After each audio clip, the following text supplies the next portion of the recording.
104.7 IFM. Report!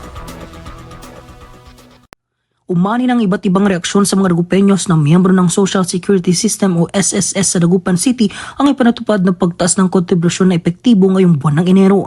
Inanunsyo ng SSS ang bagong rate ng kontribusyon para sa mga pribadong sektor at voluntary members, kung saan tataas ito sa 15% na may 10% na sagot mula sa employer at 5% na kaltas mula sa empleyado. Ayon sa ilang mga Dagupenyo, hindi sila kumbinsido sa pagtaas ng kontribusyon dahil hindi naman agad nakikinabang mula sa mga benepisyo ng SSS. Yung increase na yan, parang hindi rin naman nagagamit siya agad-agad. Like sa ibang sa PhilHealth, pag na ka sa hospital, meron ng bawas agad.